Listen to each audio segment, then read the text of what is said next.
वालेकुम दोस्तों, आज की वीडियो का टॉपिक है MS word ruler. MS word के अंदर डॉक्यूमेंट की सेटिंग के लिए आपके पास रूलर की अच्छी नॉलेज होनी चाहिए। अगर रूलर आपके MS वर्ड के अंदर डिस्प्ले ना हो तो उसे एक्टिवेट करने के लिए आपको यहाँ पे जाना है व्यू टैब के अंदर और यहाँ पे आपको जाना है रूलर में। इस पर आप क्लिक करेंगे तो आपके पास रूलर यहाँ पे एक्टिवेट हो जाएगा। रूलर दोस्तों दो तरह के होते हैं, एक होता है हॉरिजॉन्टल होता है जो कि आपको ऊपर शो हो रहा है, और एक होता है वर्टिकल जो कि आपको लेफ़्ट साइड पे शो हो रहा है। ठीक है, इसके बाद यहाँ पे एक ट्रायंगल शेप आपको नज़र आ रहा होगा। सबसे टॉप का जो पार्ट होता है उसे कहते हैं फर्स्ट लाइन इंडेंट। इसके नीचे का जो पार्ट होता है इसे कहते हैं हैंगिंग इंडेंट, और इसके नीचे का जो पार्ट होता है इसे कहते हैं लेफ़्ट इंडेंट, और इसके साथ जो राइट जो पार्ट होता है ट्रायंगल का इसे कहते हैं राइट इंडेंट। इन सब का यूज़ करना मैं इस वीडियो में आपको सिखाऊंगा। लेकिन वीडियो में आगे बढ़ने से पहले इसको वीडियो से लाइक कर दीजिए। चैनल को सब्सक्राइब अभी तक नहीं किया है तो कहीं सब्सक्राइब कर लीजिए। So let's begin the topic. अब देखें दोस्तों, यहाँ पे मेरे पास एक पैराग्राफ है।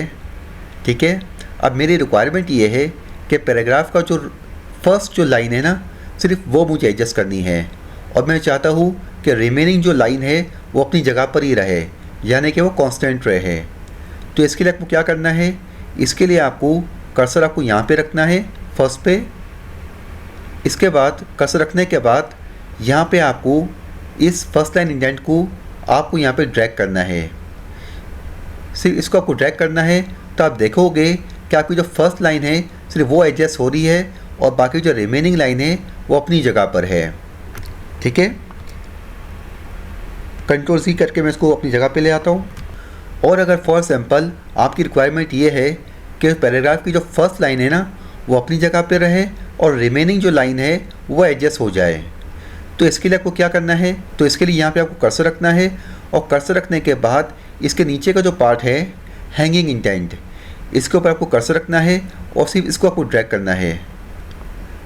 तो आप देखोगे कि जो फर्स्ट लाइन है वो अपनी जगह पर है, बाकी जो रिमेनिंग लाइन है पैराग्राफ की वो यहाँ पर एडजस्ट हो रही है। कंट्रोल C करके इसको मैं अपनी जगह पे ले आता हूँ। अब फॉर एग्जांपल आपके पास डॉक्यूमेंट के अंदर एक से ज़्यादा अगर पैराग्राफ है, जैसे मेरे पास यहाँ पर एक पैराग्राफ यहाँ पर है और दूसरा पैराग्राफ भी मेरे पास यहाँ पर है। अब मेरी रिक्वायरमेंट ये है कि इन दोनों पैराग्राफ की फर्स्ट लाइन जो है ना वो एडजस्ट हो जाए, बाकी रिमेनिंग लाइन अपनी जगह पर रहे, यानी कि कांस्टेंट रहे। तो इसके लिए आपको क्या करना होगा, इसके लिए आपको सबसे पहले सारे पैराग्राफ को आपको, मेरे पास तो यहाँ पे सिर्फ 2 पैराग्राफ है, अगर आपके पास 2 से ज़्यादा पैराग्राफ है तो सारे पैराग्राफ को आपको सेलेक्ट करना होगा।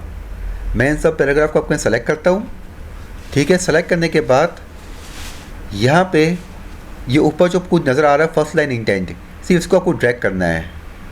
तो ये देखिए पैराग्राफ की जो फर्स्ट लाइन है वो यहाँ पे एडजस्ट हो रही है और रिमेनिंग जो लाइन है वो अपनी जगह पे कांस्टेंट है। कंट्रोल C करके इसको मैं अपनी जगह पे लेकर आ गया हूँ।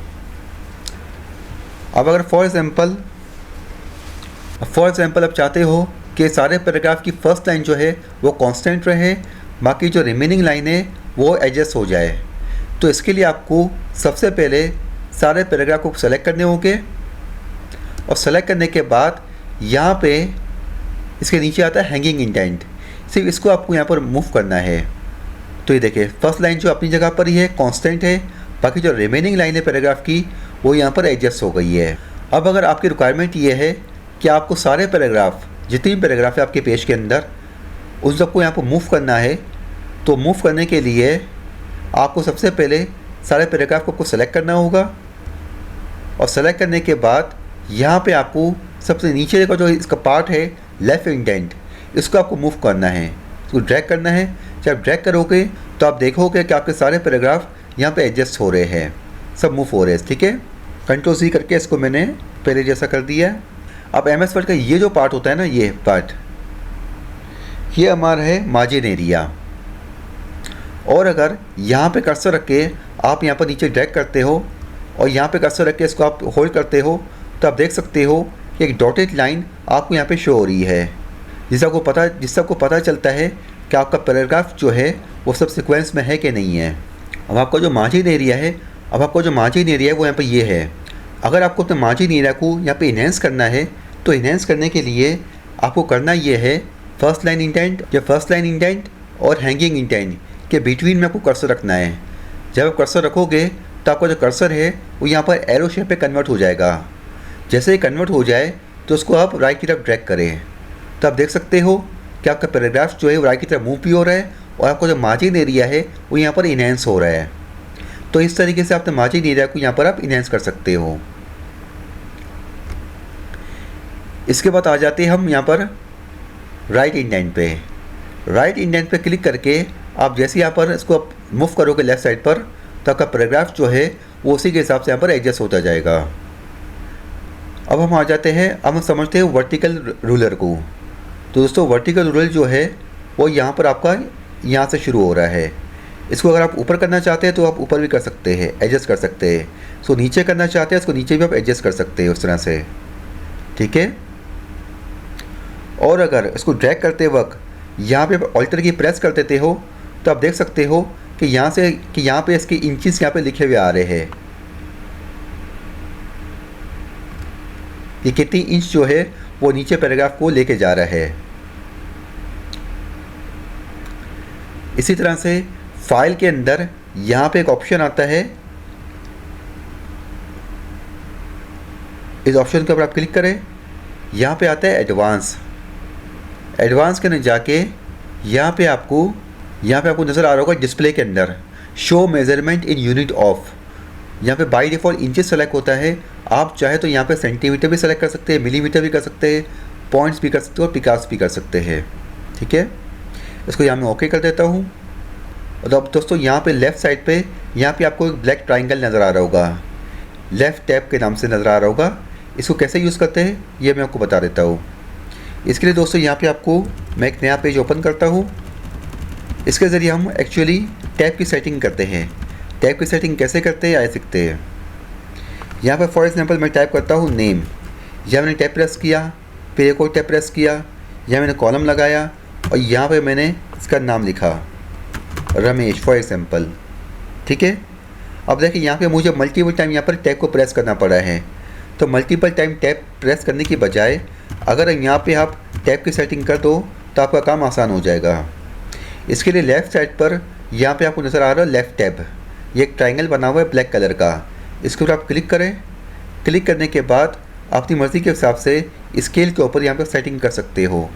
फॉर एग्जांपल यहाँ मैं सेटिंग करता हूँ, एक 2.5 पे करता हूँ और एक मैं करता हूँ यहाँ पर 3.5 पे करता हूँ, ठीक है। अब देखिए नेम के पास यहाँ पे कर्सर मेरा बिलीम कर रहा है। अब जैसे मैं टैब प्रेस करूँगा ना तो कर्सर मेरा यहाँ पे आ चुका है, 2.5 पे आ चुका है, जहाँ पे मैंने यहाँ पर टैब की सेटिंग की थी। यहाँ मैंने कॉलम लगाया। अब अगर मैं टैब प्रेस करूँगा तो कर्सर मेरा आ जाएगा यहाँ पे 3.5 पे आ जाएगा, जहाँ पे मैंने टैब की सेटिंग की हुई थी। यहाँ मैं नाम टाइप करता हूँ रमेश, मैंने एंटर प्रेस किया, कर्सर यहाँ पे आ गया। मैं लिखता हूँ फॉर एग्जांपल क्लास।